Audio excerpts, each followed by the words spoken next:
ഒരു 4-5 കൊല്ലം മുമ്പ് software engineer എങ്ങനെയാണോ അതേപോലെയാണ് ഇപ്പോഴത്തെ ഗെയിമിംഗ് ഡെവലപ്മെൻറ്റ്. ഇത് ഗെയിം ഡെവലപ്മെൻറ്റ് പറഞ്ഞാൽ ഇതിപ്പോൾ ആയി വരുന്നുള്ളൂ. നമ്മുടെ നാട്ടിലൊക്കെ ഇപ്പോൾ ആയി വരുന്നുള്ളൂ. ഈ എക്സാർക്ക് വരുന്നതിന് മുമ്പ് ഈ gaming course game development course അറിയണതിൻ്റെ മുമ്പ് കുറേ ഗെയിമൊക്കെ കളിച്ച ആളാണ്. ക്ലാഷ് ഓഫ് ക്ലാൻസ്, പബ്ജി അങ്ങനെ കുറേ ഗെയിമൊക്കെ കളിച്ച ആളാണ്. അപ്പോൾ എനിക്ക് അപ്പോഴൊരു ഇതുണ്ടായിരുന്നത് എങ്ങനെ ക്രിയേറ്റ് ആക്കേണ്ടത്, അങ്ങനത്തെ ഒരു മൈൻഡും ഉണ്ടായിരുന്നു.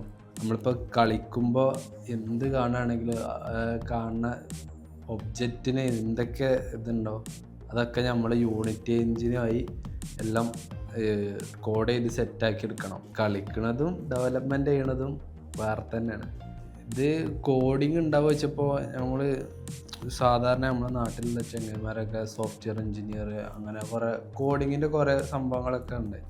അപ്പോൾ ഞാൻ ഓലൊക്കെ അന്ന് പറഞ്ഞു കോഡിങ് ആണ് കേട്ടോ, കുറച്ച് മെനക്കെടേണ്ടി വരുമെന്നൊക്കെ പറഞ്ഞു. ഇവിടെ നിന്ന് കോഡിങ് സ്റ്റാർട്ട് ചെയ്തിട്ട് എനിക്കിതുവരെ ഓല് പറഞ്ഞ അത്ര ടഫുള്ള കാര്യമൊന്നുമില്ല. എനിക്ക് തോന്നുന്നു ഓല് പറഞ്ഞനുസരിച്ച് ഓല് ഭയങ്കര ഇതിന് ഹൈപ്പ് നെറ്റിൻ്റെ കോഡിങ് ഭയങ്കര ടാസ്ക്കാണ് ഒക്കെ നെറ്റിൻ്റെ. ഇവിടെ വന്നേരം എനിക്ക് അത്ര ഇതൊന്നും തോന്നില്ല. കോഡിങ് പിന്നെ ഈസിയായി.